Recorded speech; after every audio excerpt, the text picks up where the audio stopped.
listening to You Would Think, the Philadelphia Flyers podcast. I'm your host, Kyle Collington, and joining me today, the one and only Mr. Kevin Durso. How are you, buddy? I'm doing well. How are you? I'm doing good. If you're watching on YouTube, you know it's a pretty nice episode number. And we're back to talk about some pretty nice hockey. The Flyers have actually won 7 out of 8. And we're going to dive right into that in just a second. Right off the top here. Follow us on Twitter at YWT Podcast. Do all the social stuff. Subscribe to our YouTube channel, Facebook, Instagram, Podbean, SportsTalkPhilly.com. All right, let's get into it. Yep.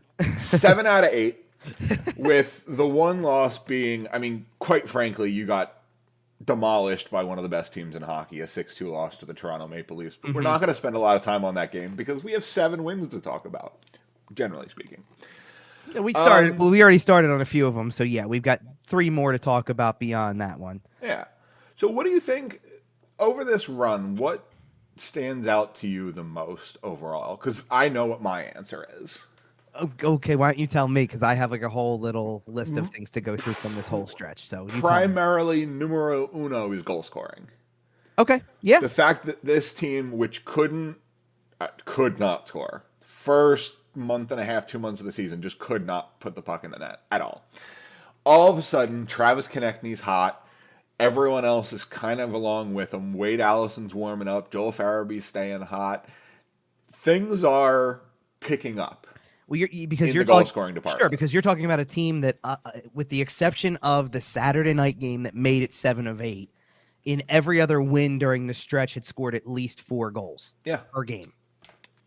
And they only scored 3 against Washington the second time around, right? Like, right. And even in the loss to Toronto, they still scored 2 goals. So that doesn't exactly bring that 4-goal average down a lot, because there's a 5 in there, there's a 6 in there from the win. So it's like they've scored a lot of goals. They're averaging pretty much 4 goals a game. So here's the thing. I got to do this. Okay. We're 2 minutes in. We're right off the hop. Here we go. I have to.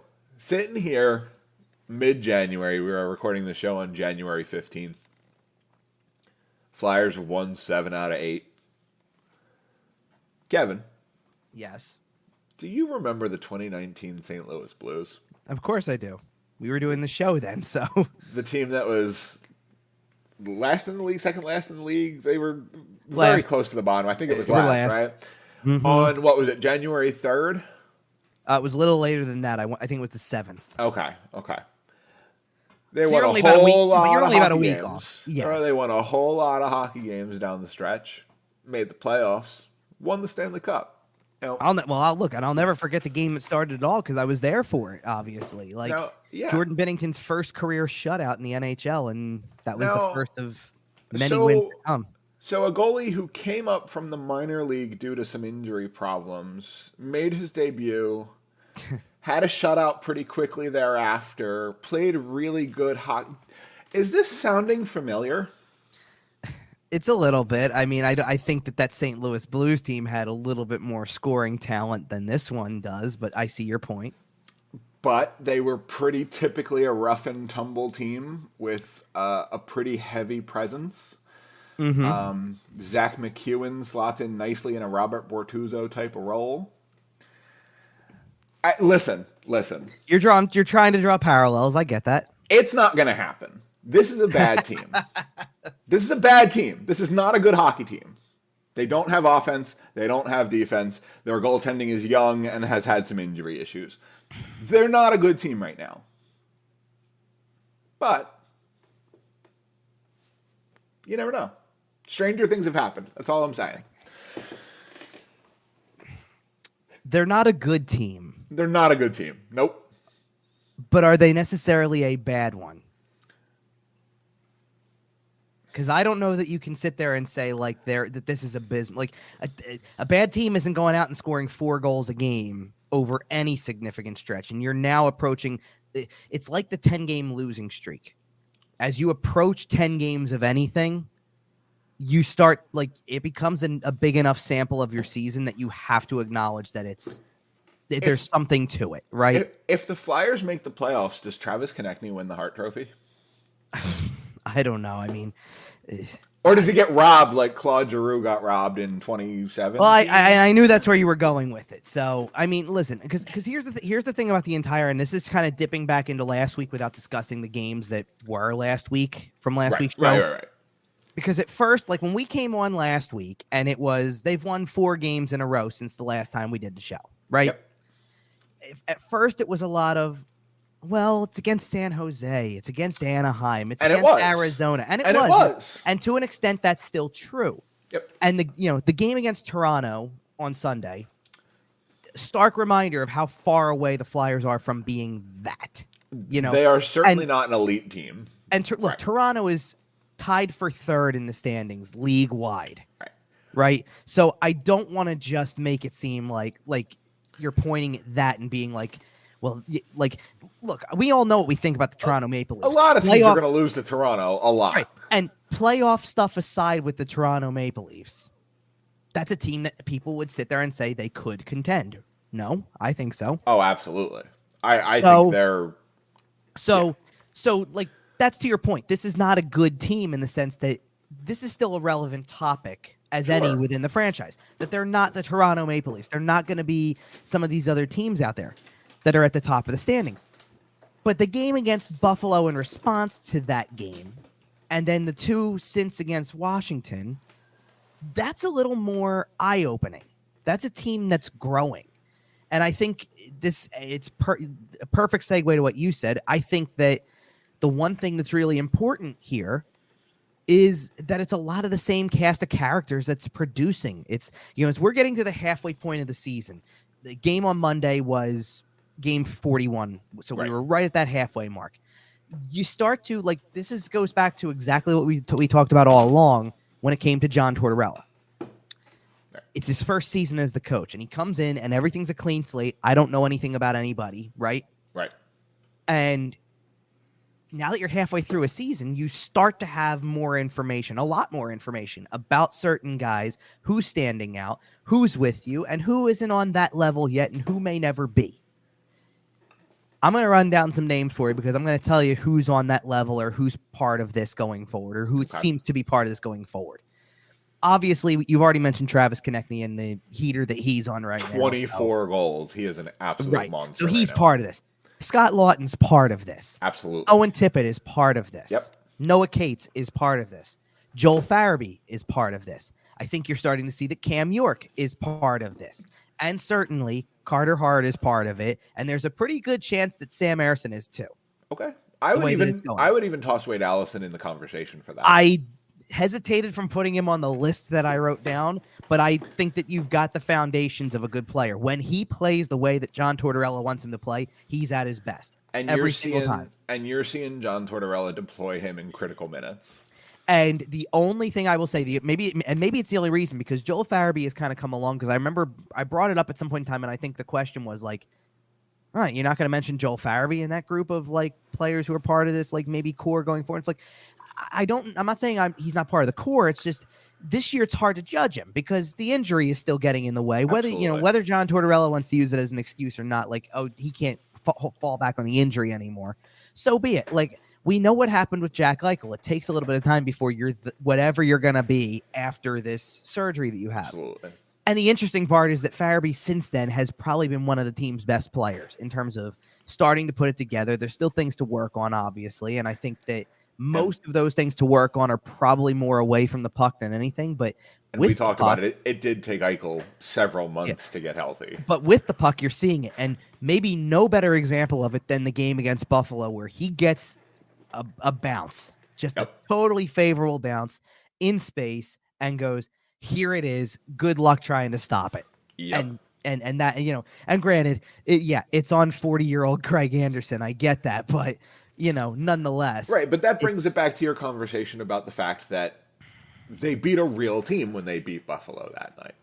Sure. And just to put a bow on the Wade Allison thing, like, the reason why I don't throw Wade Allison in there yet is because just, and maybe it's the next 41 games or whatever, a little less than that now that they're past that point. Right. Convince me that you stay up here for the rest of the year. And I'm not talking about in terms of, but I'm not talking about to get sent down. I'm saying convince me you stay up here and you play every game. He has. He has right now, but stay healthy. Convince me you can stay healthy. Because if you can convince me you can stay healthy, I know you're a top 9 player. You're a top 9 player in this league. It's to me, there's no doubt about it with the way his energy level can be, with the scoring talent that I know he possesses, and that's the thing. So I don't want to lump him into that group yet, because he's one bad injury away from potentially being, instead of being done.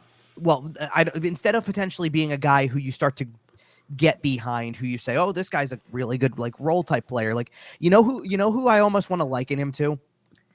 Don't do it. Why? What do you think I'm going to say? Don't compare him to Sam Moran. Well, no, because it's going to be one or the other. My point is, okay, because he may be one injury away from being Sam Moran. Yeah, that's what I'm nervous about. But I'm liking like, if he could stay healthy, if he produces the way that people think he could, he almost comes across like an Oscar Lindblom type. Like, he's got a place. That's blatantly fair. Obvious he's he belongs on an it's blatantly obvious he belongs on an NHL roster. It's just, are you going to be this guy who continues to not even say defy the odds? It's because he was a second round pick, but like continues to show it. Or he reminds me of a guy who scores key playoff goal.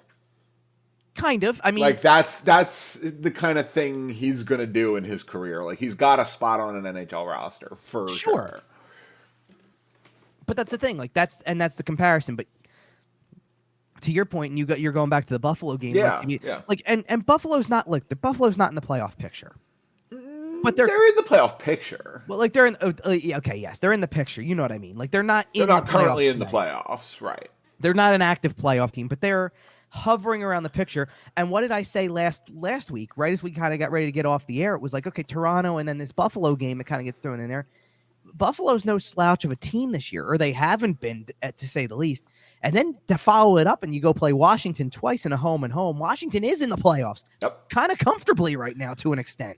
As comfortably as you can be in the East. Well, right, and I say that like, look, they're only up 4 points on the first team out of the playoffs, right? But the next team after that is 8 points, and it's like, and granted, they've played more games than any team in the Eastern Conference right now. Washington has, so I get it, but that was impressive, and Wednesday in particular, that was as impressive a game as I've seen them play all year. Yep. Truthfully. So they're actually playing solid hockey. This isn't a sloppy game that their goalie is keeping them in and they're squeezing one by. Like, right. They're and that playing was more, good hockey. And that was more the Saturday formula. Like, they got the lead and then kind of held off for the rest of the game. I get that.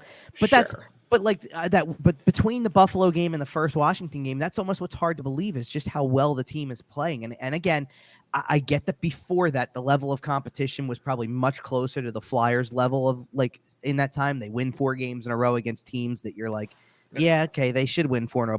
But following up a loss with another 3 in a row, 7 in the last 8, is very impressive no matter who you are.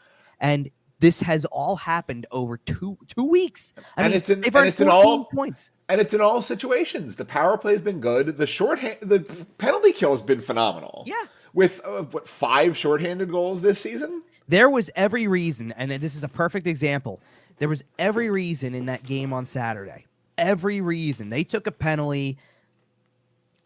Or maybe it wasn't at that exact time. I'm trying to figure it out. They took a penalty somewhere in there. Maybe it was even like the late second period. Yeah, I think that's what I'm thinking of. It's the Lawton penalty late in the second period that you're trying to get to the break with a 2-goal lead. You're just trying to get to the break, and here you go. There's 2:27 left in the period, and you just handed a power play that's got the greatest goal scorer potentially of all time on his way to it, waiting for you, and you killed off the penalty. And you had killed one off earlier in the period when you were up by 2 already at that point. And then for the rest of the game, after taking, that was the 3rd power play that Washington had in that game, you didn't take another penalty without it being alongside of somebody else. Right. There was 2 other penalties called, and you drew 2 of them in the 3rd period to put it away. And quite frankly, the second one probably just should have been on TJ Oshie, but whatever. Well, no, I'm talking about that the first set. That was the first set. They Okay. They gave, apparently at the end, Scott Lawton and Tom Wilson kind of got it. Oh, they gave them 20, penalties at 20 minute at the 20-minute mark. Out of the game, yeah. Well, no, the game was over. They literally assessed 2 penalties at the buzzer. Fantasy players everywhere pumping their fist. If you're in a league that counts penalty minutes, then yes, I hear you. But the thing about to me, the thing about what they're doing here also is that, like I said, it's in the course of about 2 weeks and a couple days, probably they've earned 14 points in the standings. Way too many. But this is why it's a little bit remarkable, and you kind of already you joked that you're joking a little bit about the St. Louis Blues thing, but here's the thing. Am I joking? I don't know, because here's the thing that's me remarkable. neither. But here's the thing that's remarkable to me. We've had conversations all throughout the course of the season in the not so distant past already, we're watching this now. I wrote an article a few weeks back, because and basically I'll give you the premise of the article, and then I'll tell you the date it was written. Because the premise was, and you'll remember because we talked about this, was about how John Tortorella spoke to the media on one given day, like he does every day. Right. And then Chuck Fletcher spoke, and the messages were completely different. Right. That was when Chuck Fletcher comes out and hits everybody with the "we're only 5 points out of a wild card spot" stuff and all that. That was December 2nd that I wrote about that and talking about the mixed messages and what are you talking about, and hitting 5 weeks ago. And hitting us with that line. I'm giving it 6, but yes. Okay. 6 weeks later, you're playing as well as you have all year, and you're back to within 6 points of a playoff spot. And I'm not trying to sit there and run that line out there like trying to be believing of it. But here's the thing. We said it was truthfully, it was kind of like elevator conversation leaving the game on Wednesday. Right. They're only 7 out of a playoff spot, by the way. I don't think they're going to do it, but they're 7 out. And then 3 days later, you got to start talking about it. And then 3 days later, you gained on the team again. Yeah. You're closing the gap. And to think about where that conversation was had then, they didn't exactly gain a ton of points in early December, right? They snapped their streak. They beat the Islanders to snap a streak. They lost 5 of the next 6 or something like that, or 5 of the next 7, because they had a couple wins thrown in. They beat Colorado, who was shorthanded as anything, and then it took them until they stole a game against the New Jersey Devils. Yep. Before they had won again. And other than that, the only other so I'm sorry, they had lost 10 games in a row. I'm counting this out now. They had lost 10 in a row, beat the Islanders to snap that streak, and then prior to the Christmas break, won 3 more games total. Couple more went to overtime, so I'll give them that. It's that 2 overtime games in there. It's 2 overtime games in there is another win. Yeah. Okay, you got 2 more points. But they got 8 points in the standings from November 8th, ironically, when they played the St. Louis Blues, since we're bringing it all back to St. Louis tonight. They got 8 total points in the standings. Or I'm sorry, not 8 total. I'm sorry. There's a few more in there because there's more overtime losses in there. They got 11 because there's 3 more in there. 11 total points from November 8th to Christmas. 11. And then 2 weeks later, they have 14 more. Ringing it up like a slot machine. And it's not like they played they beat Columbus in that stretch, and Columbus isn't a very good team either. I get that, but it's not like they played they lost to Columbus twice in that stretch earlier. They lost to Montreal in a shootout where they were 1 second away from winning the game. Yep. They lost to Arizona in overtime. They were losing to teams that they have been beating now because they are playing better than they were then. And, again, with the 6 points out of a playoff spot, I'm not saying they're going to make it. I'm not even saying it's going to necessarily be close. Right. But it's actually more of a possibility today than it was 2 months ago. Well, it's just not as outrageous a thought as it was as once believed. If they keep playing like this, it's a big if. But if it does become more consistent, kind of like we all initially thought, right? We kind of said, this is the John Tortorella year 1 effect. Yep. At some point, stuff starts to what it is. It starts to click, and guys who are and that's why I bring up the usual suspects kind of thing. It's not James Anarimzek scored against Washington on Saturday. How many times prior to that had he scored during this stretch of games? It wasn't him. No. It wasn't even Wade Allison for the most part, right? It was Travis Konecny. No, but it was constantly Travis Konecny. Scott Lawton's in on it. Joel Farabee's getting in on it. Owen Tippett's scoring goals. And then, hold for the occasional game, Morgan Frost is out there putting up 4 points when it's Arizona every time because that's what he does. But you know what I mean? But and then defensively, most of the time the points are either Travis Sanheim or Tony DeAngelo. Yeah. But and usually like it's when they score a power play goal. Ironically, their power play for the most part has been awful.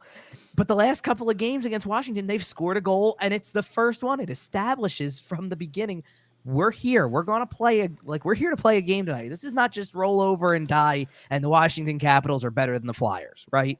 This is, we're here to play, and we're going to do this. Because they're not just scoring on those power plays. They scored on those power plays less than 15 seconds in on both. Which is crazy. Insta cash in. Well, this upcoming week is... This team needs to figure out what it's doing. And it needs to figure it out quickly. Because here's the problem. Yes, they've won 7 of 8. By Friday morning, that could very easily be 8 of 10.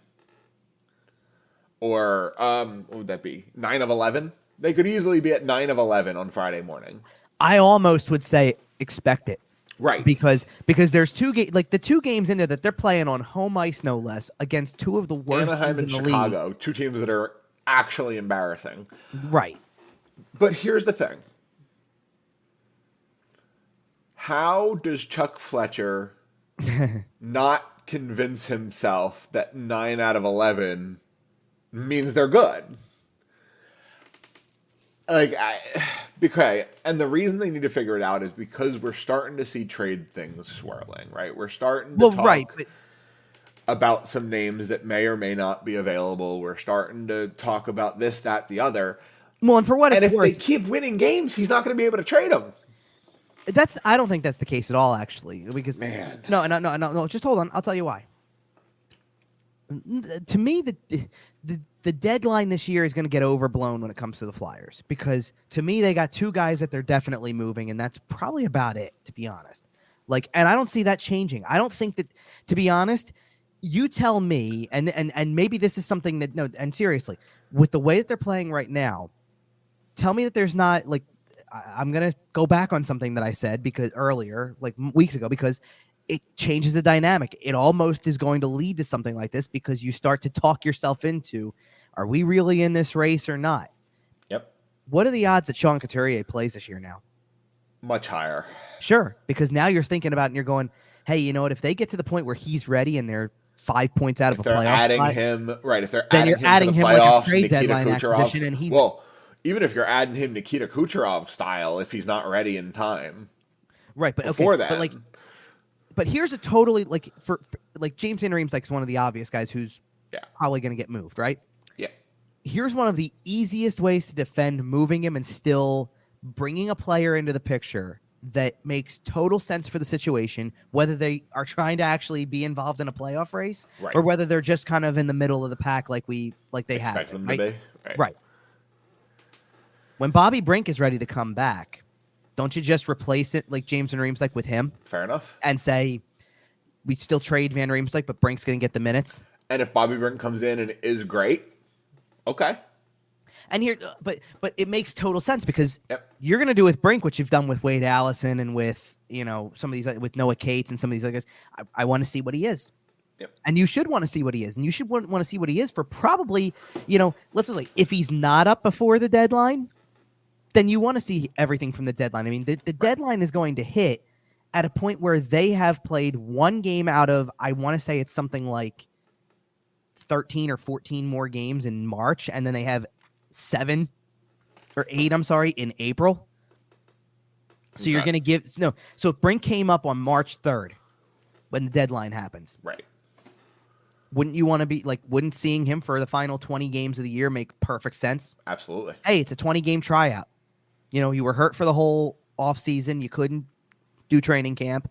You got a month and a half, 2 months playing in the minors. By the way, his first 2 minor league games, he scored his first 2 pro goals. Yep. So it's so already you're seeing success. Okay. Well, because I looked at that and I went, here he's going to be what Joel Farabee was a little bit, where it's it's not going to take long before you realize he's above this. And just a reminder, by the way, in case you forgot listening to this, one of the best names in hockey. His name is literally Bobby Orr Brink. Come on now. Come on. But that's what I'm saying. That becomes Braun's already getting cycled in and out of the lineup as it is. So if you trade Justin Braun, All right, so Nick Seeler probably plays in there. Maybe by that point in the season, maybe instead of either of those guys, you sit there and you say, Igor Zamula, come on down and we'll give you a try for the last 20. But even if you don't, like, then play Nick Seeler with Rasmus Ristolainen on the third pair for the rest of the season. Let Cam York get the big minutes. Let Ivan Provorov continue to play in his role. Let, the middle pair be the middle pair because that's what it is right now. Like that it's one of the only stable ones I think we've seen. It's very funny how when Braun comes in, they move York back to play on the left side, right. And when Steelers in, they put York on the right side. It's interesting. I don't hate that dynamic. I kind of they're not the dynamic. I like York playing bigger minutes, higher level competition, right side. I love it. I think that's great for his development. I agree. But for the time being, but I think there's my point is I think there's natural replacements for the two guys you're gonna move anyway. That you're not gonna be it's not like you're gonna suddenly turn around, change your tune, and go, oh wait, we should try to buy. I don't think it's going to be that. And I don't. First of all, it's Chuck Fletcher, so I'm always worried about that. No, I know, but I really don't think that there's a reason to do it. I don't think there's an appetite. But that's what I'm saying. I think right now you just stay the course because a lot of the orders of business, a lot of the names that you're talking about that are out there in these trade rumors, are names for the offseason. They're not names for the here and now. I think I don't see teams moving for that, making moves for that kind of money or term in March. I just don't. I think in the world we live in, where teams are getting more and more creative with the salary cap, I think teams are more willing to take on a little bit of term if it means cost certainty. And that's why I think trades like this happen in the offseason, though, because it's more pre-planning. But what I'm saying is you're seeing more and more 1.5 year rentals rather than just that 20 game rental. Right, that's fair. But the problem is that every name that comes up for the Flyers is not even 1.5 years. It's 2 or more. And I understand. What do you do about that?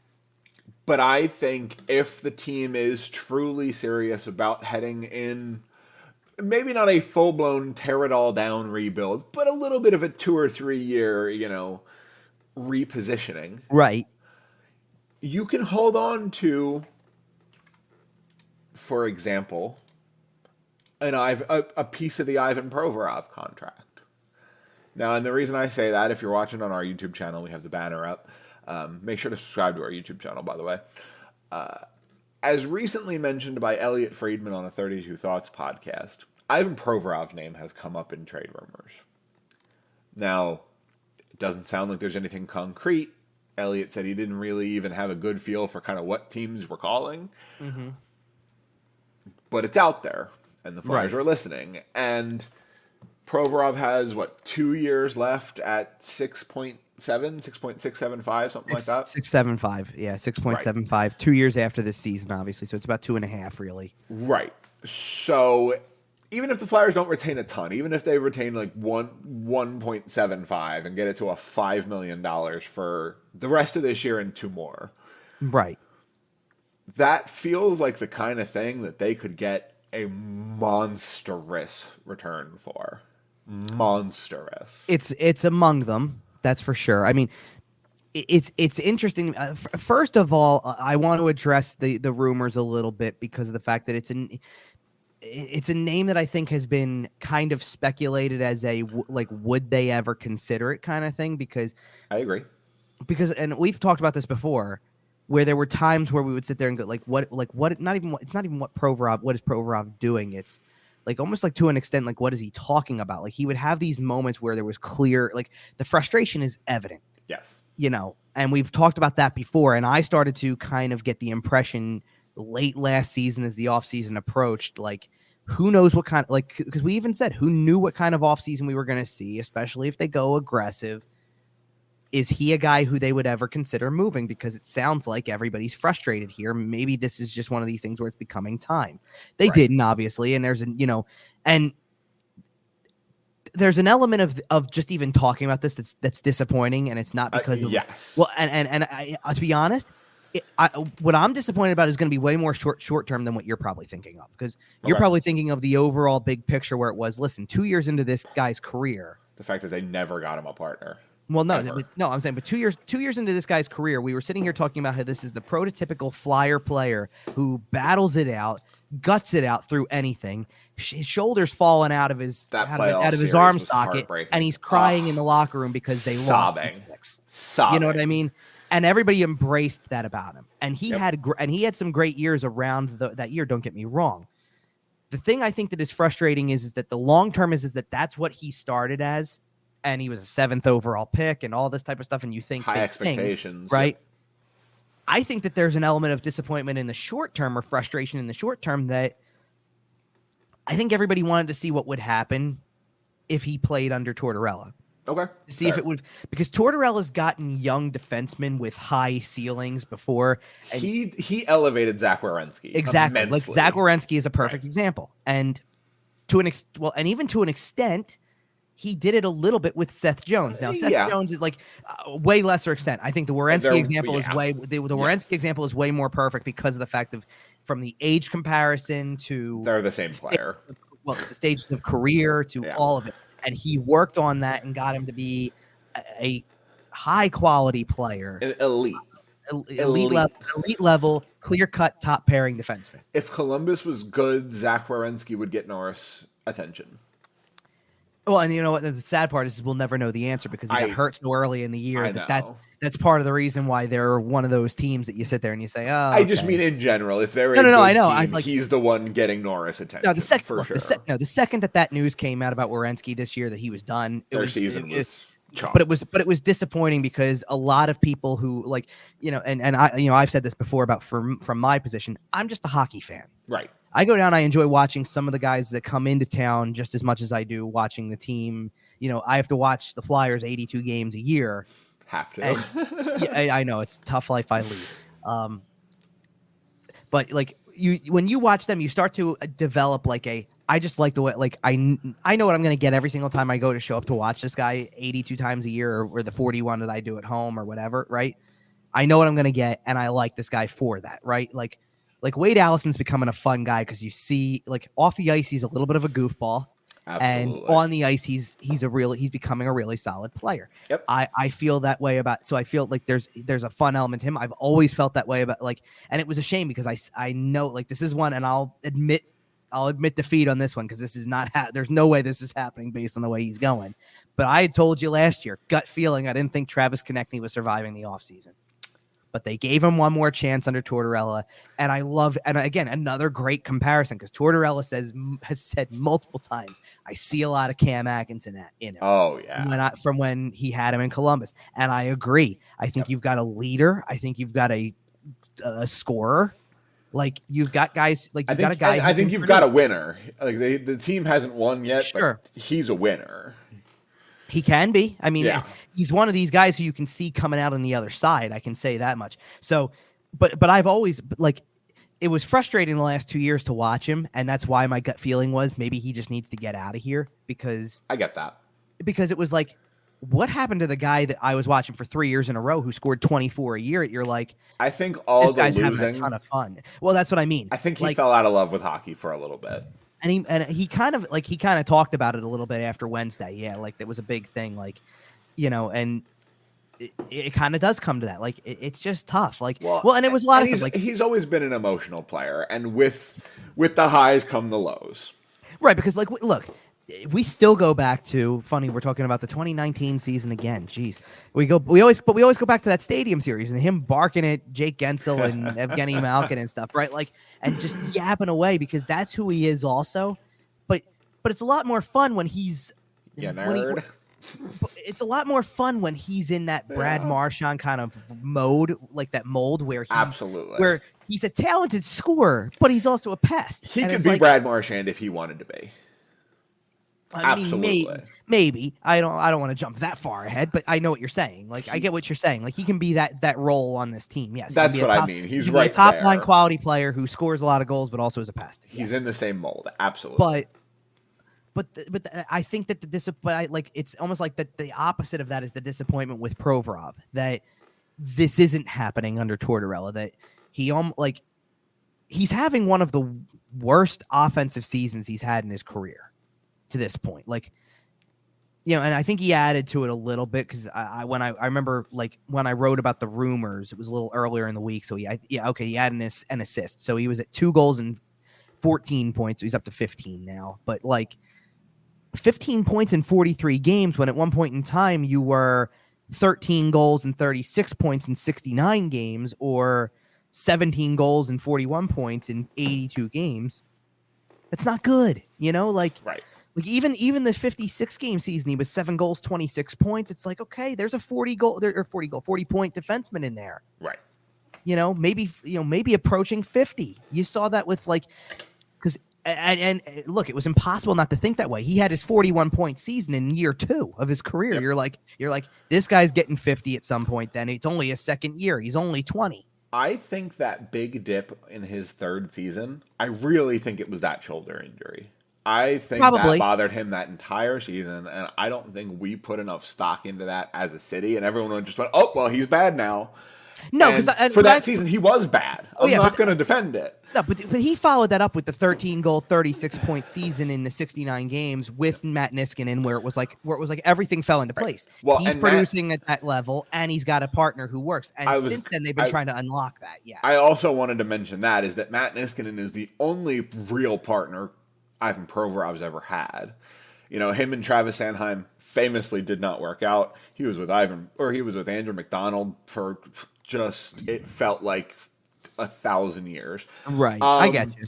And the only and then they finally tried to get him an elite level partner to really unlock that 1D potential that he's got. And where's Ryan Ellis? The guy played 4 games and that maybe he's on a milk carton somewhere. Right. So the fact, if Ivan Provorov ends up getting traded, whatever the trade looks like, whatever the return, whatever the this, that, the other, in my eyes, I'm going to look at it a lot like the Nolan Patrick trade in the sense that the organization failed a player. And I think that Ivan Provorov is a prime candidate, by the way, to go win a Norris like next year with somebody else. I don't know about that, and I'll tell you. And I'll tell you why. Maybe not next year, but you know. But I'll tell you why. I'll tell you why I feel that way. And listen, he can prove me wrong if he goes somewhere else and does that. That's fine. We keep talking about for the last 3 years because it was Matt Niskanen was great for him. Look what it did for his career. Like he was on pace. He was going to have a career year. You're not going to tell me that with 13 games left in the season that year, assuming that it didn't get halted, that he wasn't going to get 6 more points and maybe 4 more goals to match the career high in goals. 100%. I don't know about the 4 goals, but the 6 points was definite. He was going to get it. 6 points in 13 games. He was going to get it, and he was going to match his career high or to pass it. It's everything. Like we've kind of like it's almost like it's become a defense mechanism for him. They did him a disservice the next year when Niskanen retired, and the best thing you could throw next to him was Erik Gustafsson. Yes. I get that. Yep. But the year after you took a shot, it didn't work. And as much as as much as we can sit there and say they never found a partner that was like Matt Niskanen, it can't be that you can't be that locked in on one guy over the entire course of his career before you sit there and you look at the player himself and go, listen, as a 7th overall pick, 1st round, you either at some point in time you just become you are what you are. You know what I mean? Well, and I think he might be a really good 2D or 3D. Okay. You know what I mean? I hate to say that. I think that the ceiling is higher than that. I still do. It's just imagine the LA Kings grab him. Right, and that is speculation, and I get that. Put him next to Drew Doughty for the last, let him for the last 2 years of his career. Right, prop up the aging husk of Drew Doughty. That's a little rub off. I could easily see him elevating his game to an elite level. Maybe. And that's the thing about Ivan Provorov is that we always see it. I don't know. The issue I have with that, though, again, is, okay, listen, if you need to be traded to a place like LA to play alongside Drew Doughty for a couple of years to reach that level of your game. To play alongside somebody better than Andrew McDonald, better than Erik Gustafsson, better than the chemistry him and Travis Sanheim clearly don't have. But the issue is that, okay, but then the 1 year then shouldn't be an outlier, is my point. The year that you play with Matt Niskanen and you look that good, it shouldn't just disappear. You should still be able to somewhat carry an Eric Gustafsson or a. But I think I would argue that he did. I would argue that he did. I don't. Maybe the year with Gustafsson, I think you could. Okay, maybe you can level with that one. But the last 2 years, I don't like. There's no explanation for why nobody else on the roster works right now, like that's defensively. Fair. That there's no explanation for. I mean, maybe like that's the difference. Like, okay, the year that I'll give you the year with Gustafsson, because in 56 games in a year where they were terrible, he's still a +4. Yeah. So yes, he is finding a way to still be successful despite the fact that Gustafsson was his primary partner. And he was playing really, really good defensive hockey that year. Or better yet, his ability. Or I'm sorry, it wasn't even that Gustafsson was his primary partner, because I think by the end that wasn't the case. I think that toward the end, like later on, it was, it probably was again. It was like Justin Braun was probably the primary, or maybe they tried the Sanheim thing. So they kept going back to Justin Braun because Justin Braun's the only one who played logical defense, and that's what worked with Ivan Provorov. To an extent, I mean, they did that a lot, but they did that a lot last year, and it just didn't, didn't work out. So, because this is the thing, I don't think that Provorov is having necessarily, it's not necessarily a bad year, because we're focused, everybody's gonna I know everybody's gonna be fixated in on the 2 goals thing, because it's not even close to anywhere he's been in his career prior. Right. The 13 assists that he's got, though. Pretty on pace. Yeah, he's 9 away from what he had last year in 79 games. Yeah. Do you think that in 43 games that that's the kind of the about right? He's pretty on pace. Yeah. 19 and 56. There's still 13 games to get 6 more. That's probably still on pace, right? I don't and even halfway through 15. Okay, so you're on pace for about that 30-point year. Maybe you get a little hot and you can get to 35, and that's right about what you've been. But I think that people want, especially when you're picked in the top 10 of a draft. People want Roman Josi. They want Adam Fox. They want the guy who is like, oh, you put up 55, 60 points sometimes, or you could. That's fair. And I don't know that Provorov has ever been that defenseman. No, but I'm also willing to bet that prime Provorov is better defensively than either of the guys you mentioned. Maybe not Adam Fox. He's excellent defensively. I think Josi's a really good defenseman too. He's really good, but I think Provorov was shut down. For a while. Think about Ivan Provorov in that playoff series against Pittsburgh. I know they lost. He was playing fantastic hockey. No, but I think to your point, especially because he was playing with, and again, this was the year with Niskanen, so I get it. It was a career year, but he was good in the playoff bubble. He was great. That's in that how bubble. you win. That's how you win at that stage. You do need to be really good there, and he was. They got almost through 2 rounds, and Ivan Provorov was a huge part of that. I mean, think about how many goals they gave up in that Islanders series specifically. No, he was a +2 for the playoffs in 16 games with 8 points. He was really good in that playoff. But it's very much it's almost like his last 2 years were very much like what Travis Konecny went through. They took a turn down, and Konechny's now found a way to kind of revitalize his game. And Provorov hasn't as much. He's still in a defensive system like Tortorella preaches. He's still a big minus compared to the rest of the team, and his production's down. And it's so what are we doing here exactly? And is he buying? It's almost like, is he buying into the Tortorella stuff? Because maybe that's part of it too. Maybe. And that's why I think there's legitimacy to the rumors. I don't and again, I said, I don't it's not going to happen during the season to me. Okay. It's just not. I can't, especially let's this way. You're asking the question also kind of around, well, what happens? Where does this go if they're still in this race in some way, right? Right. Well, then why would they do anything? And maybe the player will feel a little bit better too, because it's a little less frustrating to be in a race. Well, and that's kind of what I'm saying is they need to figure it out, because if you're gonna lose and be a team that's in the lottery, then trade people away. But if you're going to try to make a run, if you're going to try to be this team and kind of let this run continue a little bit. And that was my point of the whole, when we started the conversation, that was my whole point. Because they can do both. They can sell the two pieces that everybody assumes are going to be sold. And if you're going to replace them with assets you already have in the organization. Right. Like if you're just looking for who's going to play in the top 9 in place of James Van Riemsdyk, oh, wait, Bobby Brink's coming back healthy? That okay, works out well, let's put him in. He's not the same player as James Van Riemsdyk at all. No. But he fills a roster spot. But it's a guy who can go in and you say, okay, let's see him now too. Right. Okay, fine. You've got something to work with there. And I think defensively, you're like Braun's already not playing defensively. So you're going to just do it just for the sake of doing it, right? And it's like that's why I think that there's like you can actually go to this point. You can go status quo for the rest of the season. Trade the 2 players that everybody thinks you're trading, get what you can back in return, and reevaluate. And still do everything else for the rest of the season the exact same way. And if John Tortorella coaches you to, a playoff run, then he does. Right, because you're worried about you just asked you got to figure out what you are, right? Or like whether you're because if you're heading to the bottom, you need to start heading to the bottom yesterday. Like the fact that they've won 7 out of 8 is a disaster. Then I'm going to tell you what my belief is because I was going to give you an answer to your question because I think there already is an answer. I think there already is an answer. They're not that.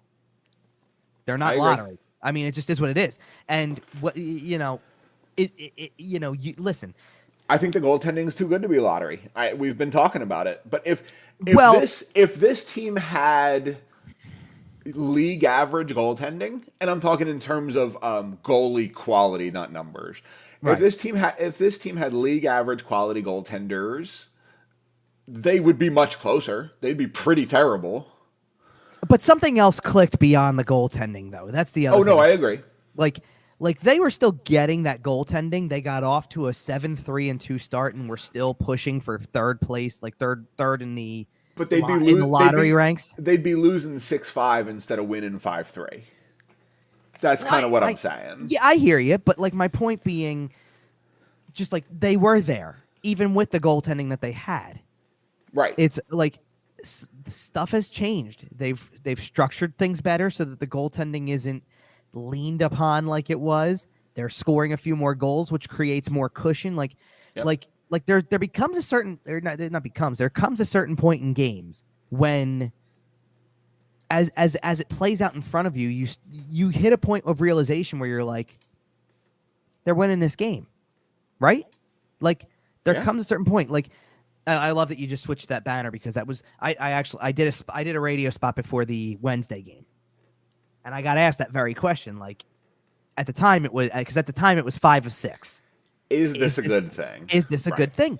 And my answer was, as I typically tend to do, as you've seen, as everybody who listens to our show knows, and as if you listen to me on the radio as well, then you've heard me say this, or you heard me give answers like this before. I gave kind of a very diplomatic answer, if you will, which was, depends on who you ask. Oh, no, I'm going to go with a firm yes. I believe this run is a good thing because, like you said, they're not lottery. Well, they're just not.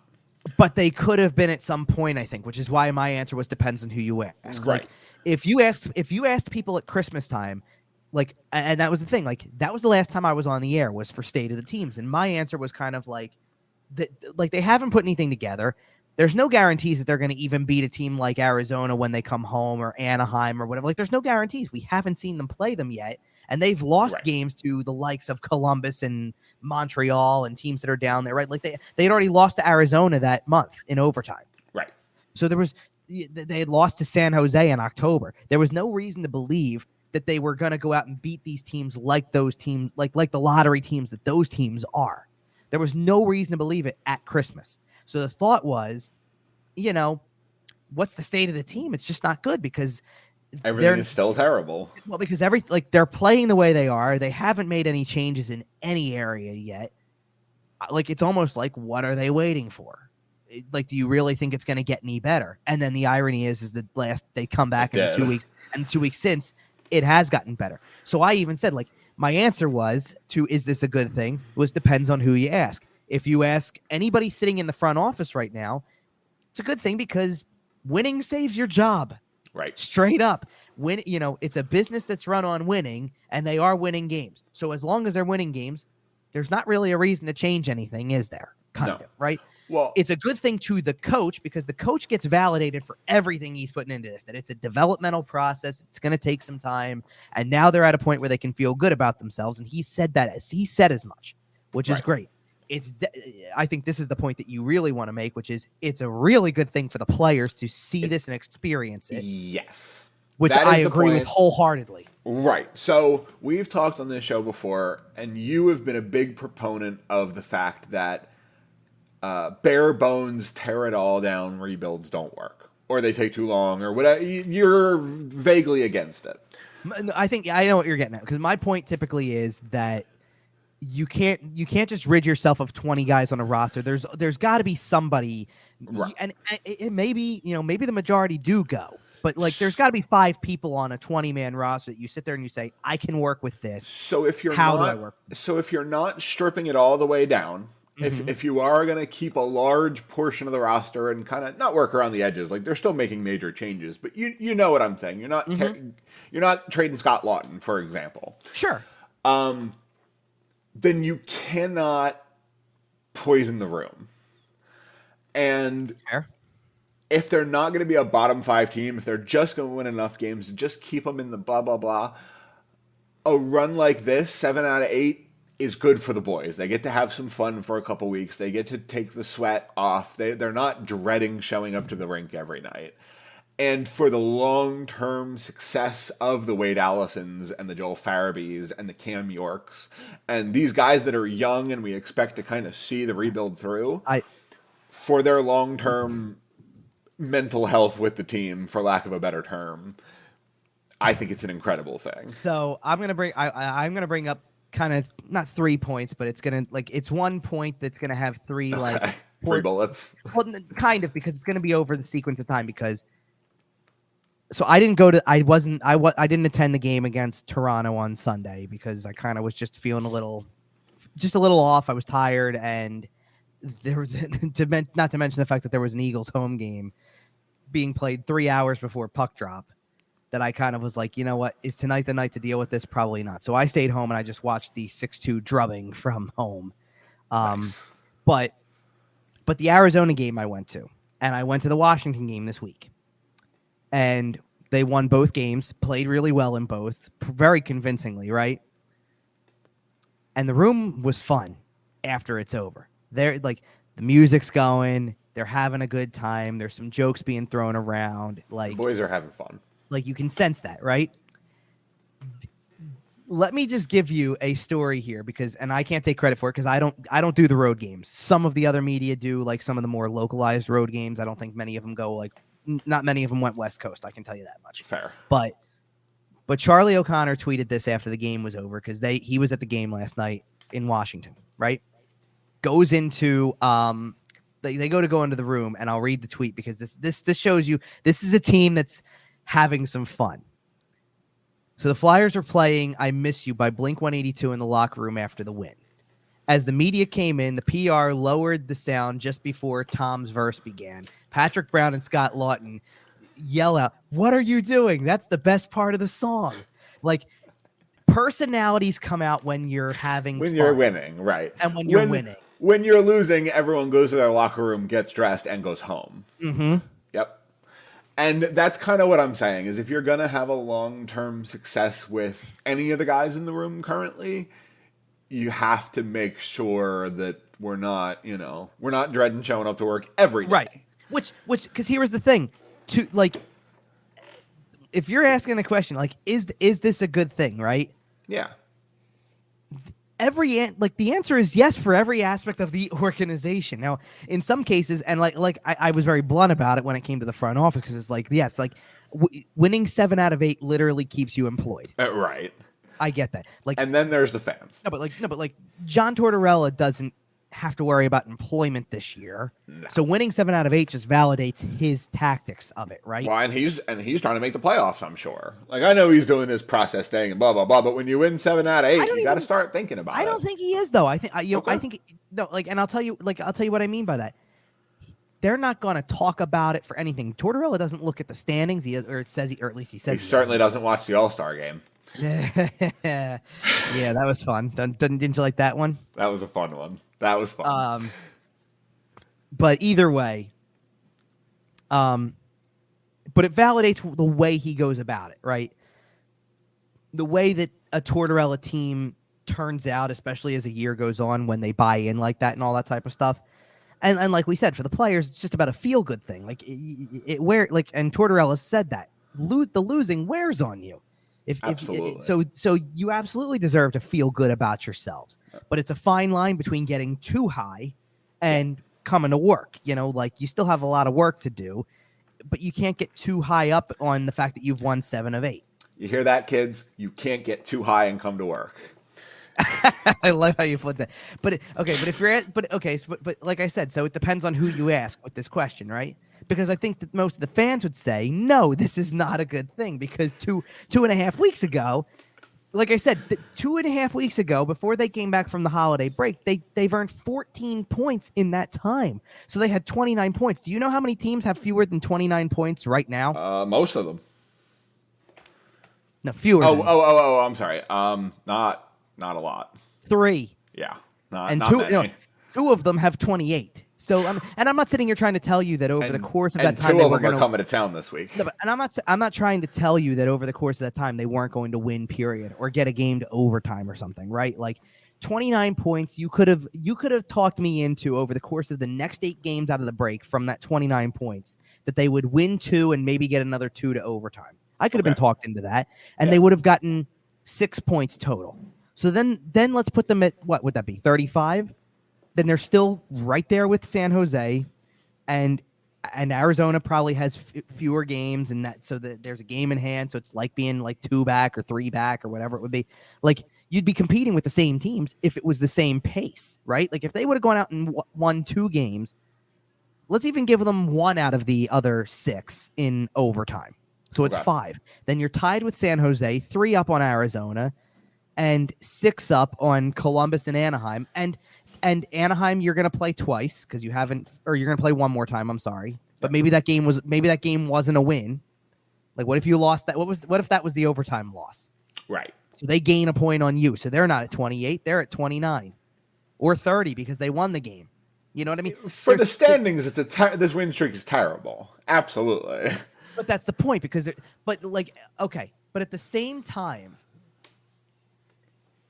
and this is a point that I want to make when it comes to, like, I understand, and we've been doing it every week on this show, where it's like, hey, by the way, did you see what Bedard's numbers are now? I have them up for the end of the show. By the way, do you want to go into that? Because he came back from freaking World Juniors. 6 points in his first game back. Had a 4-goal, 6-point game to start, and then had a hat trick in 5, I think, in the next one. Is that what it was? And then the Flyers decided to start winning. So he had 11 points in 2 games. It's hilarious. I know. Connor Bedard is on another level, and the Flyers can't stop winning. Oh, I hate this team. Oh, so much. It's awful. Let me talk you. Let me talk you off of it, because I know where you're going with it.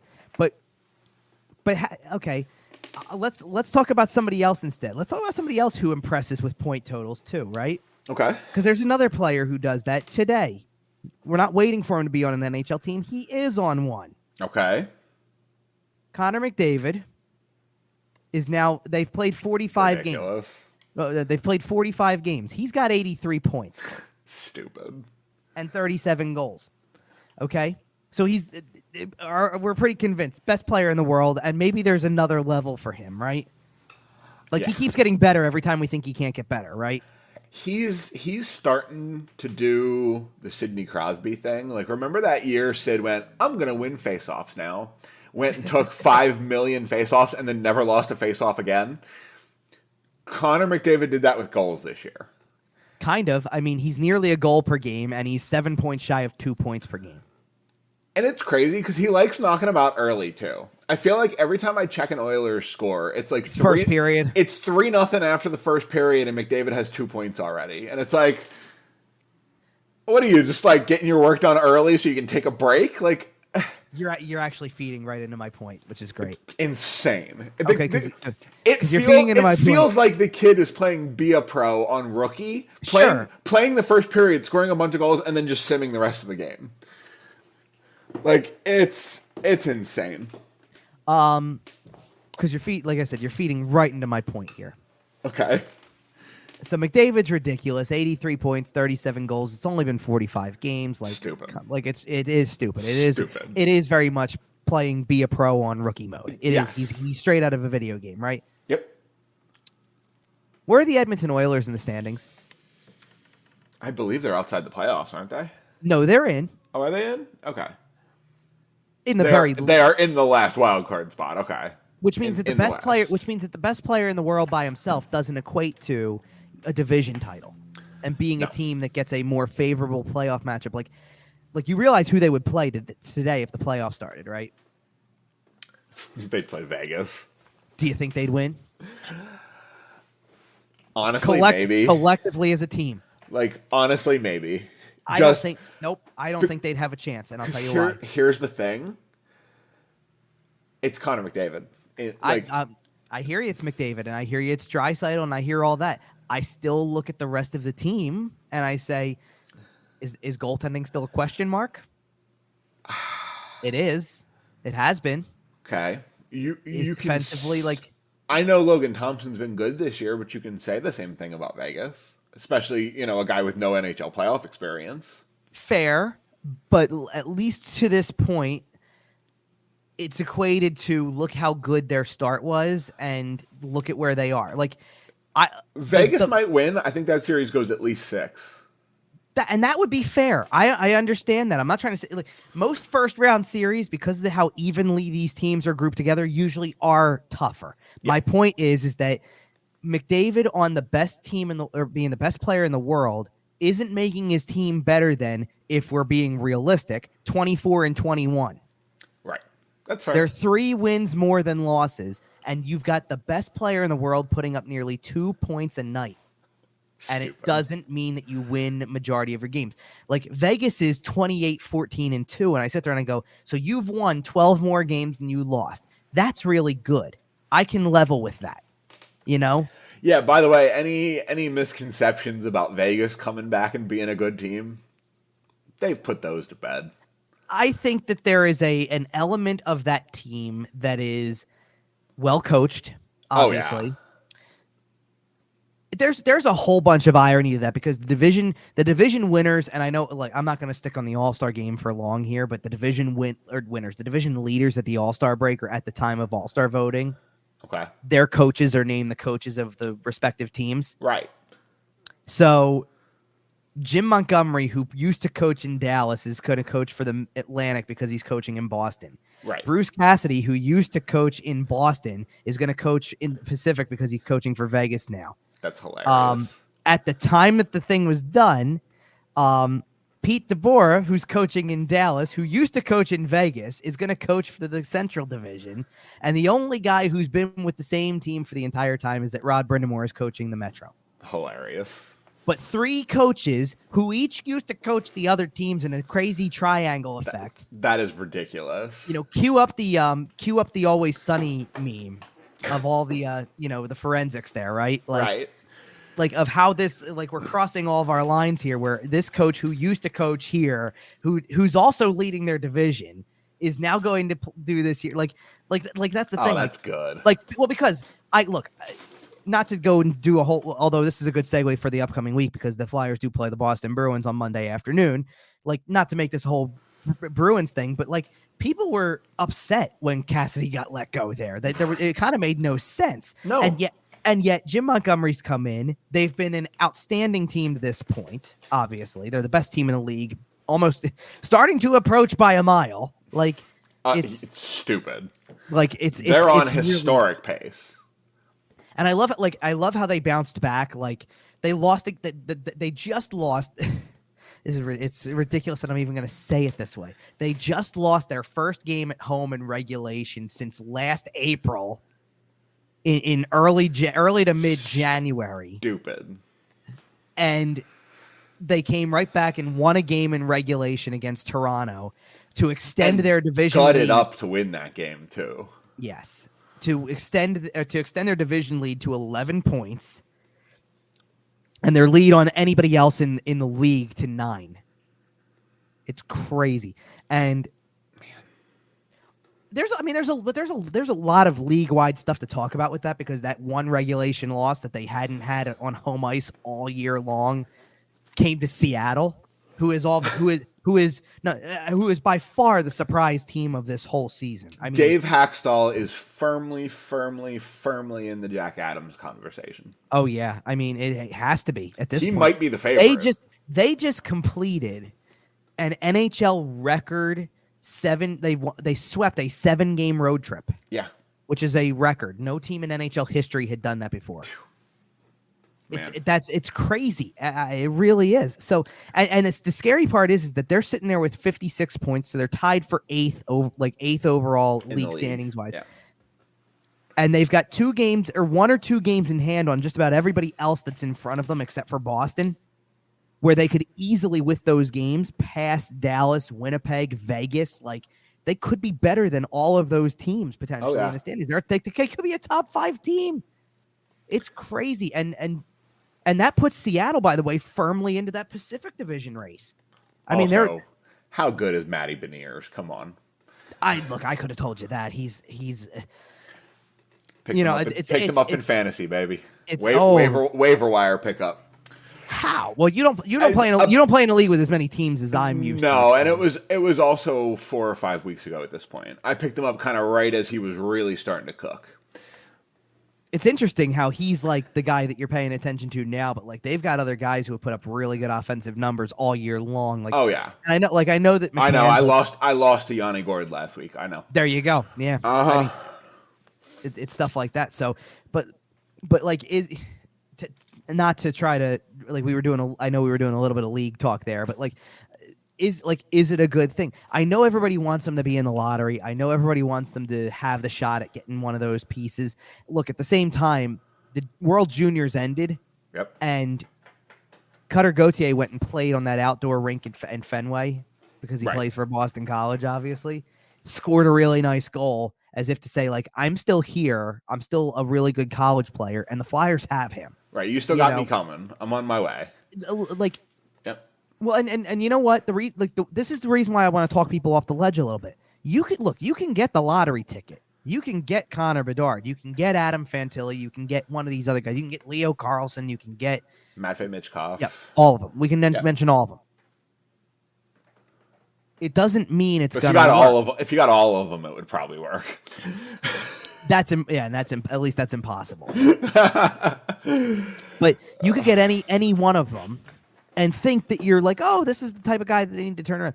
I'm not denying that they don't need high-end talent, but at the same time, this is like kind of to go back to kind of the Travis Konecny stuff for a second. And he didn't score in the last game, of course, so it probably dipped his numbers a little bit by a hair. But like, he's at 24 goals. That's, he's tied or not tied. Let's go with more than. He's got more goals this season than Matthew Tkachuk does. More goals than Kyle Connor. More goals than Austin Matthews and Sidney Crosby. Like, Is that not high end?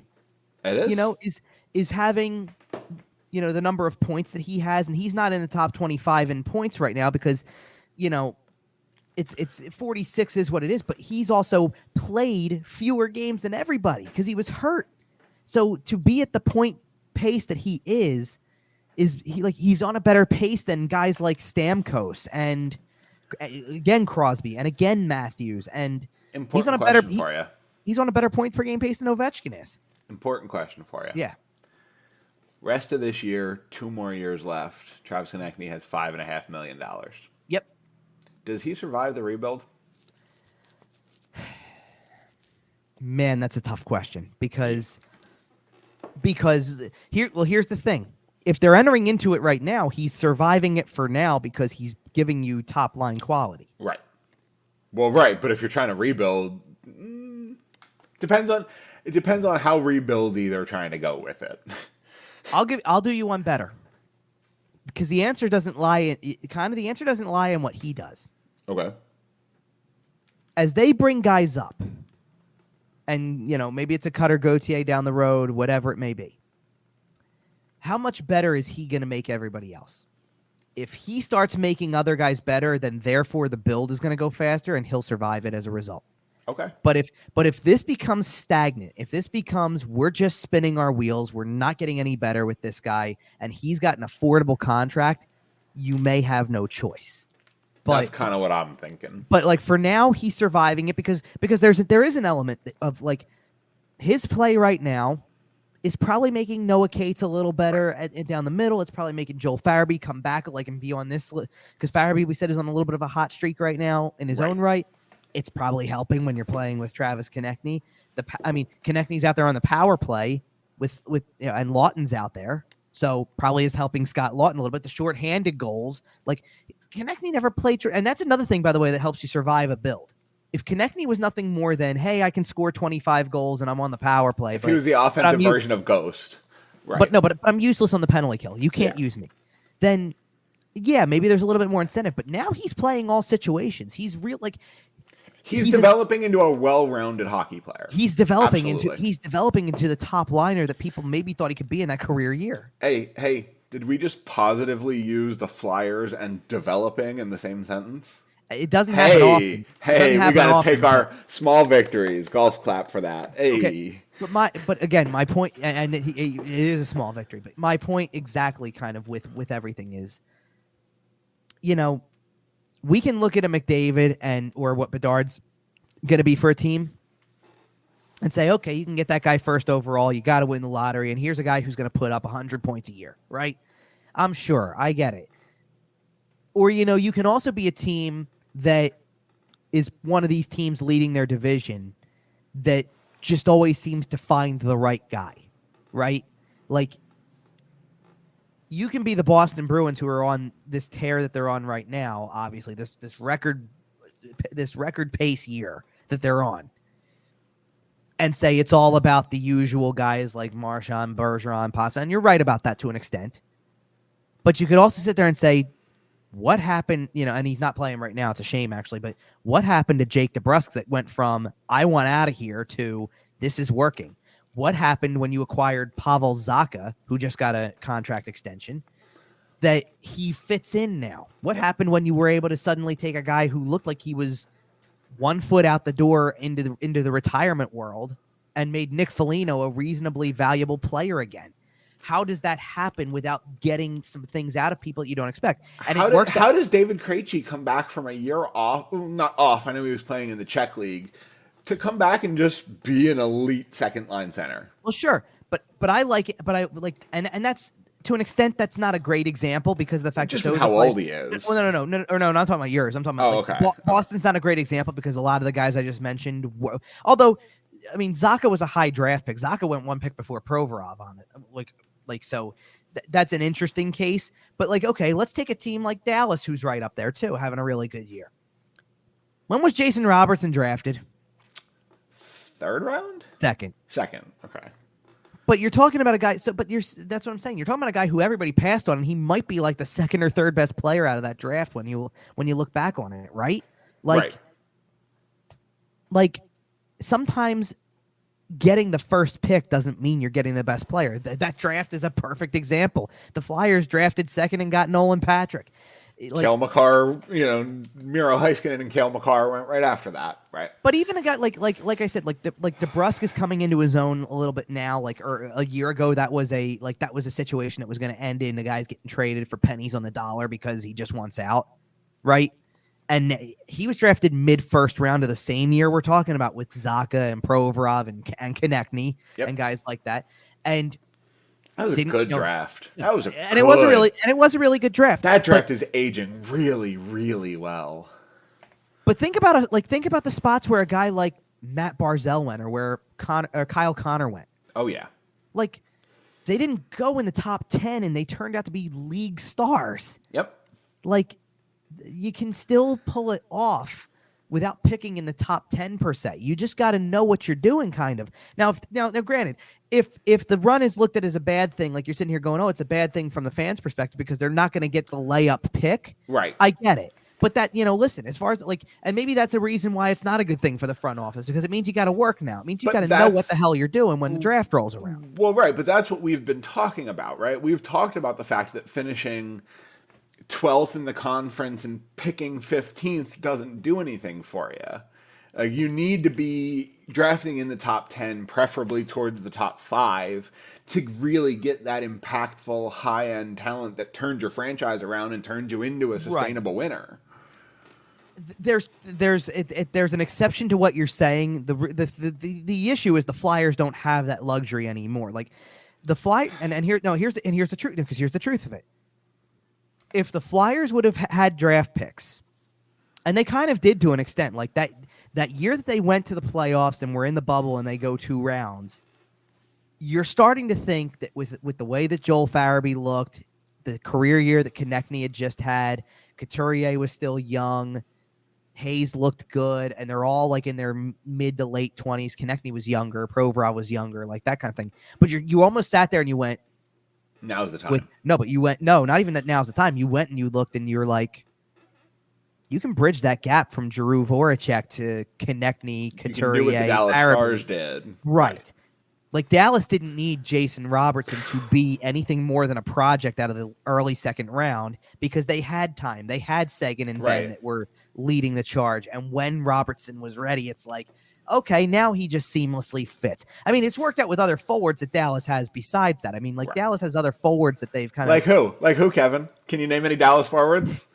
Can you name any other Dallas forwards who have been contributing to their offense over the last several years? I don't know. Is there a guy whose name starts with R? And ends with Ope Hintz? Yeah.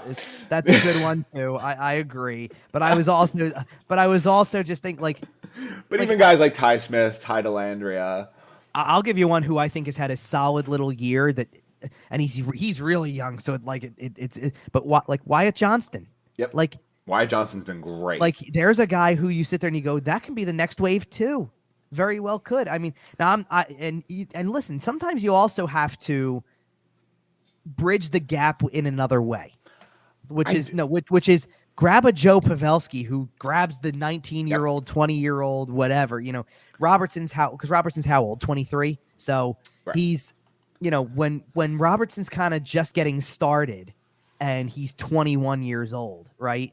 Or even 20, like he came up for a brief little period at 20 and like he's mostly 21 when he starts, right?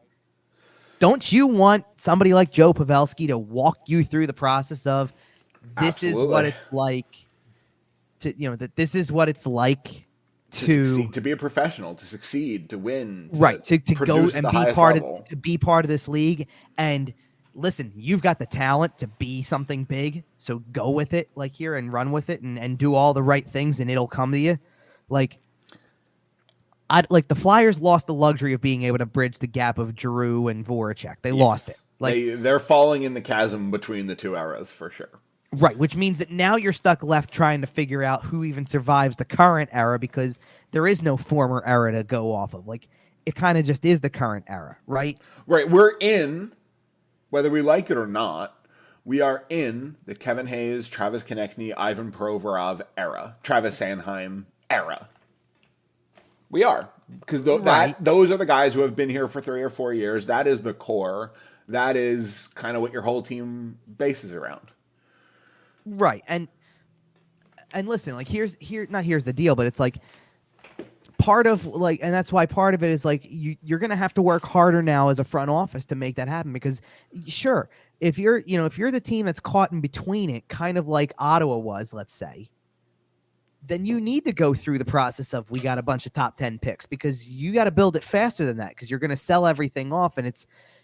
See ya Mark Stone, see ya Erik Karlsson, all that type of stuff because you're going to give up the superstars that had you in the playoffs and making a push, and you're going to move on to you got to find the next era, and it doesn't happen overnight. So, that's why, and this is why I said you got to just kind of it's a fine line to walk also because I don't know what Konecny's ceiling is going to be based on the numbers that he's got. I don't because. We haven't gone any further than, he was on pace for that year that they got cut short.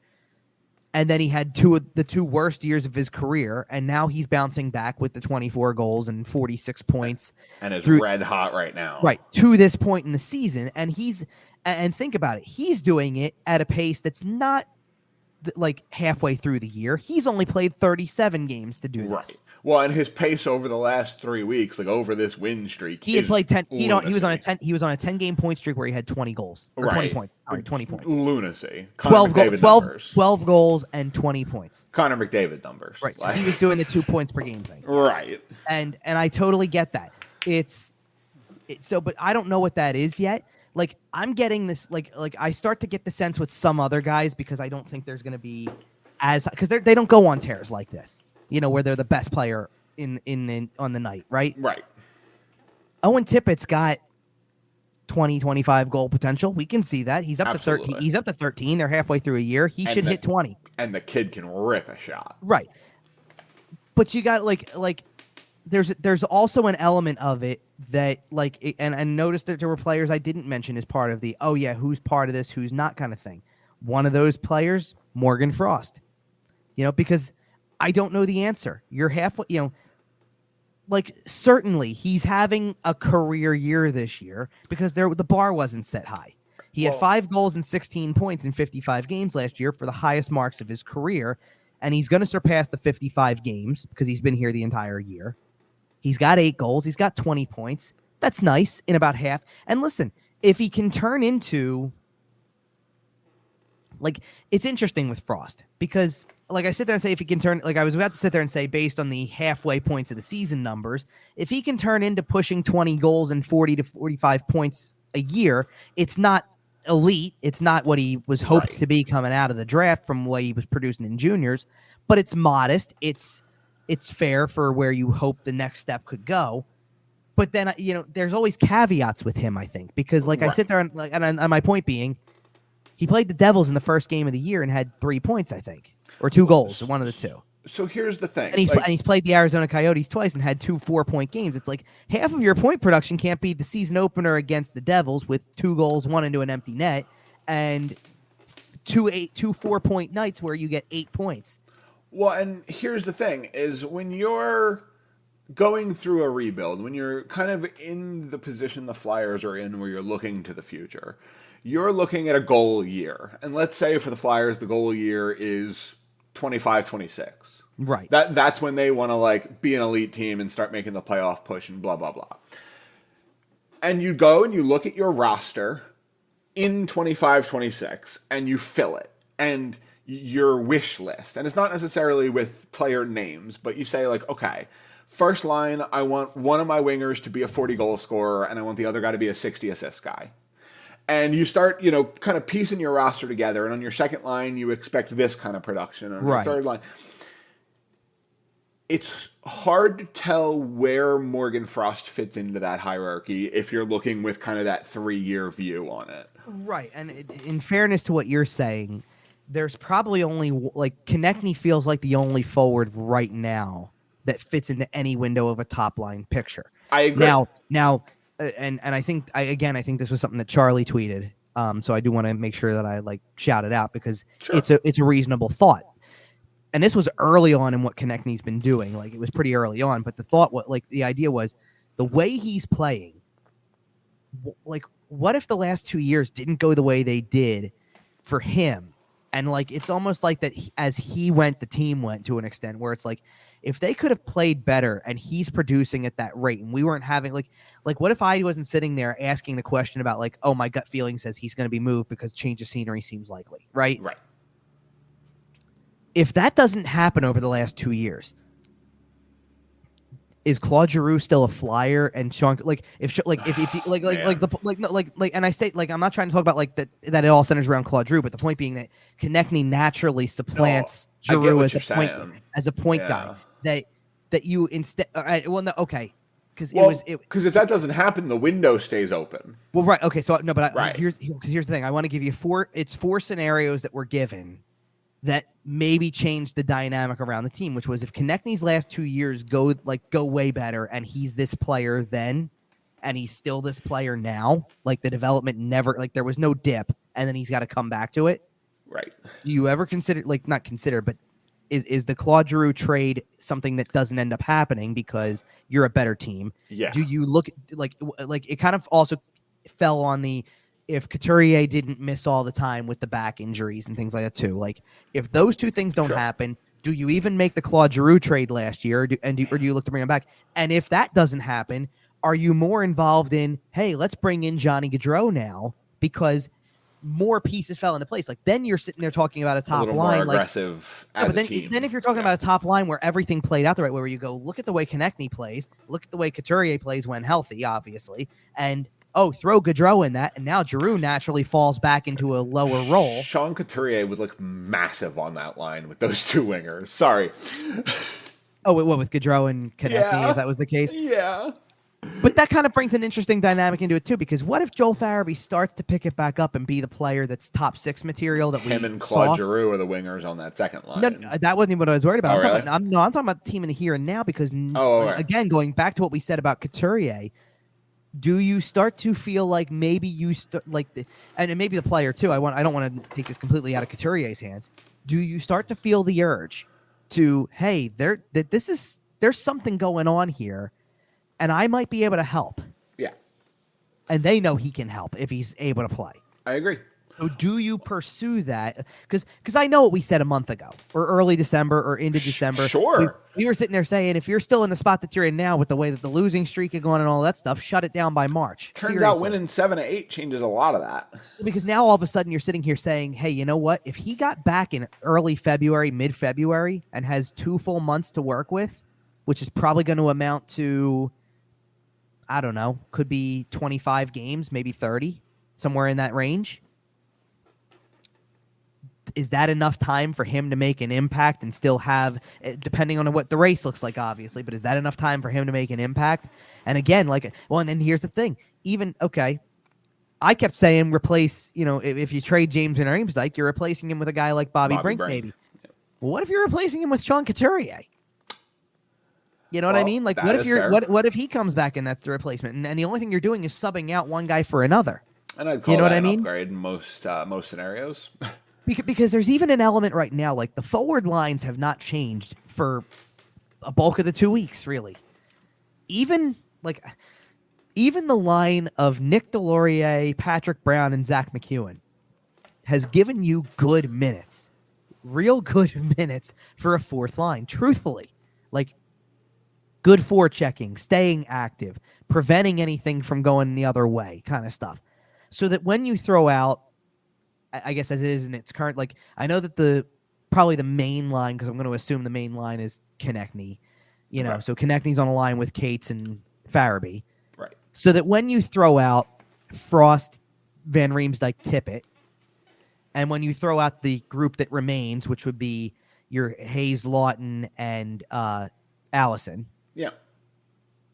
You've got some guys that are doing some stuff. And it's interesting because it's almost like there is a guy like Frost is okay. Like, Frost is doing okay. Like I said, he's okay. But and Van Riemsdyk just kind of came back from injury not that long ago. Like, it was about a month ago. So the points kind of come slowly for him. Like, right. He only has 7 goals this year, but when you actually look at his point totals, he's at 18 and 23, which isn't bad for where he's at. No. So and I like that he's finding ways to contribute that aren't just goal scoring. But you're finding out that, okay, Tippett's carrying a portion of that line. Lawton and Allison to a lesser degree, but Lawton's really carrying the third line when it comes to the production numbers. Scott Lawton's been fantastic. Konechny's carrying it from the top line perspective, right? There's a guy on each line that's been very good and kind of very consistent, you could say. Like, Lawton's been consistent. Konechny's been consistent. And I think that Tippett's finding consistency more and more with each game. And as you find that, though, maybe the guys he's playing with are going to start to buy into that as well. The fourth line has looked good when they've had to go out there. Like, they were out there in a situation at one point in time. I think it was 8.5 minutes left in the third period of one of these games against Washington. And it's like, sure, why not? It's another shift. You're balancing the lines. You're up by 2. Go for it. Yeah. Yeah. So that's a lot of that type of stuff. Overall, is it a good thing? Maybe big picture, it's not, but maybe big picture is something that this whole thing is good for, because the players that are here are getting a taste of how they can find a way to do some things. And that maybe that goes a longer way than anything else. I'm not like I said, we may sit here and play around with the playoff thing. There are 6 points out as we speak today. The week presents some opportunities, because outside of playing Boston on the road, who again, Boston, who has what was it, 9 total losses on the year, which is still the same number of regulation losses that Carolina has as number 2. I made a prediction on last week's show, and I'm sticking to it. If Carter Hart starts that game tomorrow, the Flyers are winning. It'd be interesting. We'll have to see, but this is not gambling advice. I may throw a couple bucks on it. But the rest of the week after that game, you are playing the second worst team in the league, then the worst team in the league, and then you are playing a team that is tied with you in points as we speak, before you get another good, legitimately good test, because it'll be Winnipeg twice, LA's on the schedule. I think they got an easy one thrown in there somewhere, or maybe not an easy one, but Minnesota's a little bit closer to mid-pack than Winnipeg and LA. Winnipeg and LA are top 10 teams this year. Right. Yeah, so it's crazy. And then that's it. I mean, that's the 4 games from next week. That's the 4 games that take you into the half of a bye week. Well, the half of the bye week meets the All-Star break kind of stuff, and you're off until February. Exactly. And into February. And February in the NHL means it's trade season. That's the thing. And that's the thing. By the time you play, it's 8 games total. You play 8 more games. By the time those 8 games are over, you technically it's gonna take some time while they're off for that week, but technically you're a month away from the trade deadline.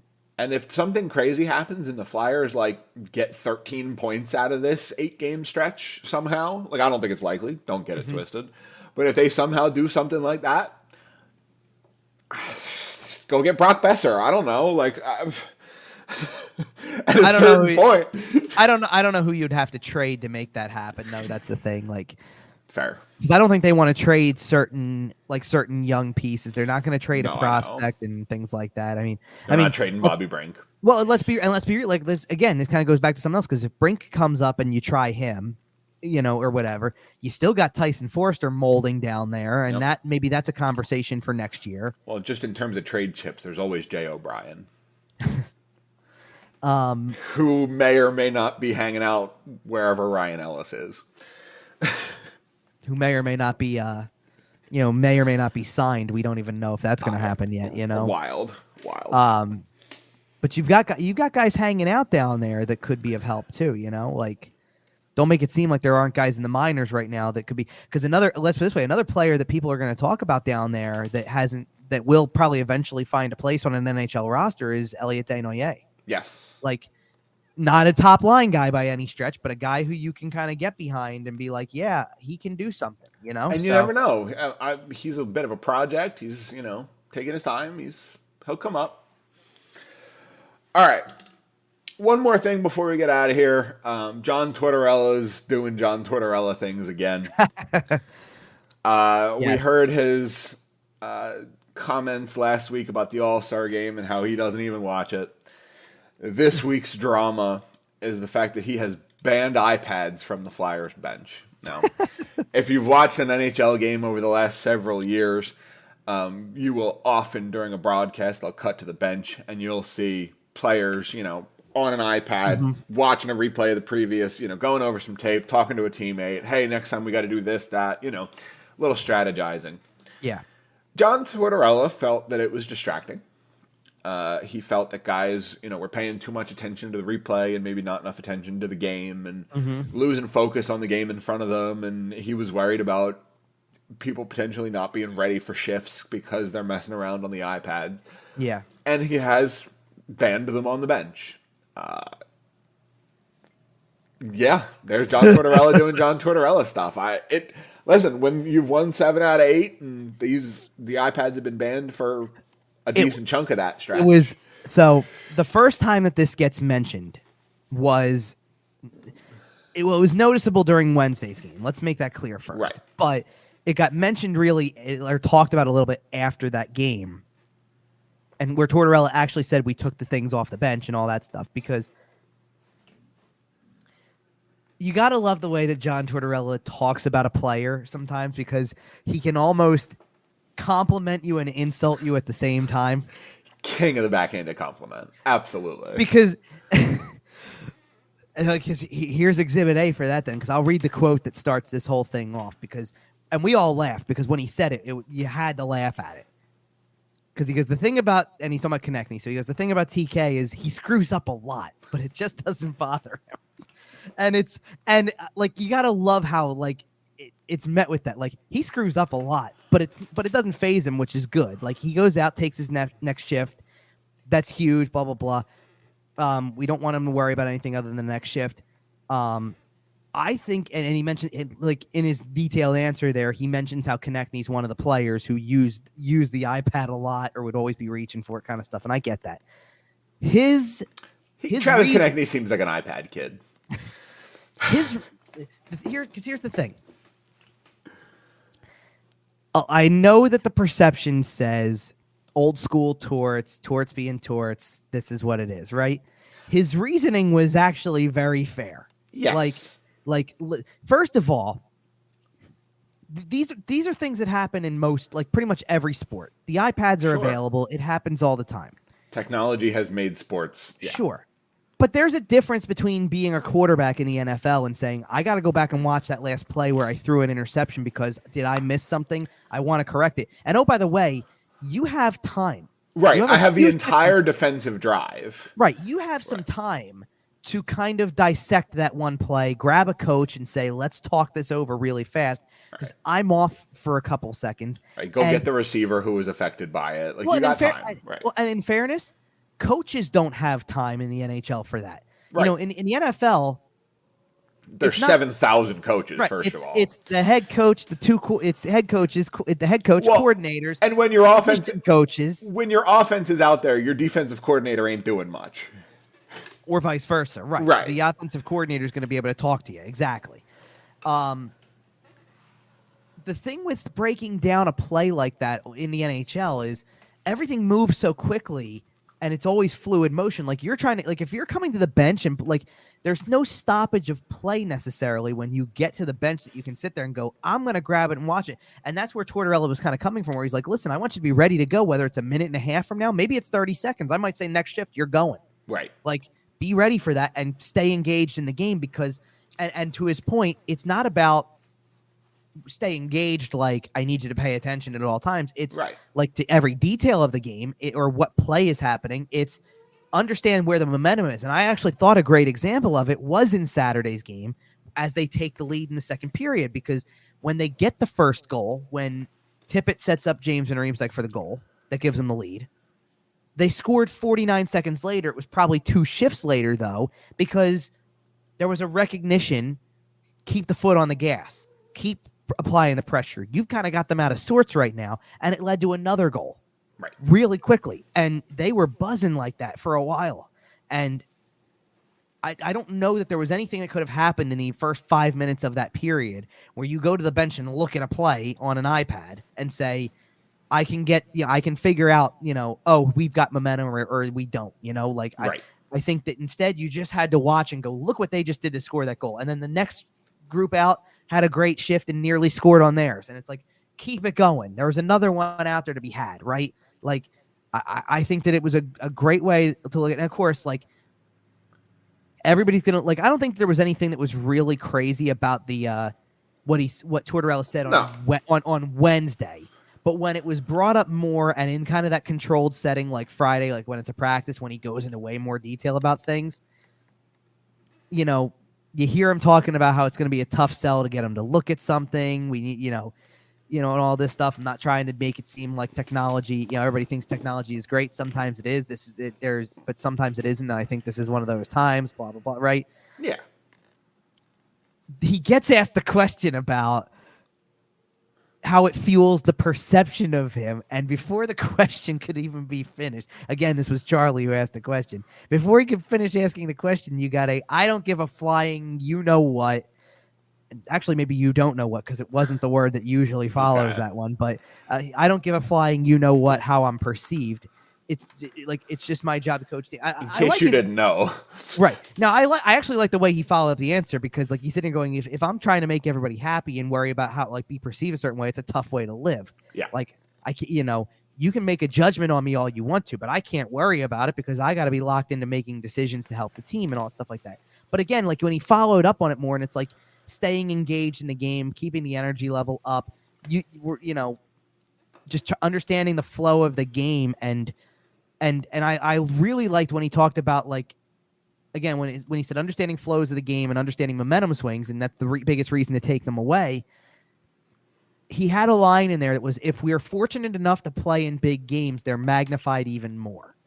Yes. Which almost is an indirect way of saying, like, acknowledging that they're recognizing that they're there in the standings, but not being satisfied with it or anything, like where it's like, just because they've won 7 out of 8 does not mean. Well, and he didn't say playoffs. He said meaningful games or important games, whatever. Well, because I think that even like you can think about even with Columbus, he's been on like, and I think of nothing more than, and it's kind of like, believe me, the name I'm going to mention in the same sentences, this is going to make this a little ironic. I was thinking about this the other day. They were playing down the stretch right before the COVID shutdown hit. They had a couple of series, like the Flyers played a couple of sequences where they played home and homes and had the same team in like the same weekend, same week, whatever the case may be, right? One of those was Columbus, and Columbus at the time was still very much in the race. They kind of were going to drop out of it. Now they got it. They got a playoff spot, if you will, by virtue of the expanded playoffs that year. But those were 2 big games for them. And they got it, they played in Philly first and kind of got it handed to them on the scoreboard, despite, I think they outshot the Flyers that night, something like 37-18 or something. It was ridiculous. But the Flyers won the game like 5-1. So it was really a weird game. Like the goaltending was a little weird. Everything was off, and they just kind of didn't play well. Columbus did.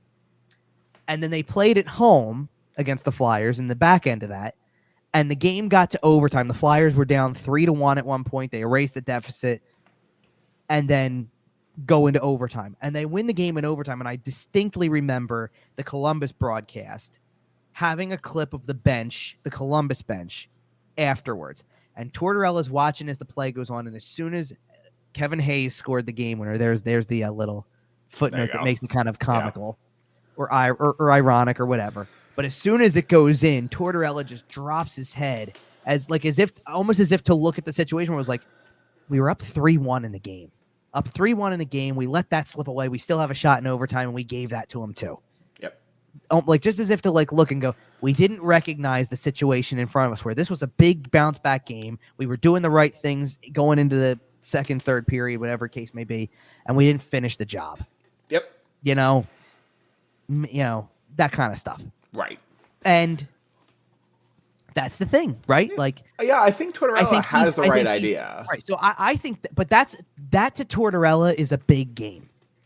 You're not thinking of direct playoff implications. You're not even looking at it necessarily big picture, but you're sitting there going, that's a big game, big moment, and you got to get it done, right? So I think that's what he's looking for. He doesn't, and again, to sit there and say don't overthink it, understand, these momentum swings and how big they can be within a game and grab onto it kind of stuff. So I thought everything that was said was great. Yeah, well, and I think it was a fair thing. Like, I don't look at this as old, like it's an old school approach. Don't get me wrong, but I don't look at it as a negative old school approach when you're sitting here trying to teach a team in your first year as the head coach. Hey, recognize the situation that you're in and be present in the game instead of watching it on a tablet, because that's not getting you anywhere. Not in the next shift. No. And you know what? The Flyers have done that, and the position they find themselves in is having won 7 out of 8. And I think that's a good place to put a bow on it for today. Sure. A bit of a long show. And we'll be back next week. Same time, same channel, same place. Follow us on Twitter, YWT Podcast, Kevin at Kevin_Durso, Facebook, Instagram, Podbean, iTunes, Amazon, Google Podcasts, SportsTalkPhilly.com. Follow us wherever you can follow us. And that's going to do it for us today. Anything else, Kevin? No, I don't have anything else. Cool. I did the socials. We'll be back next week. And until then, see ya.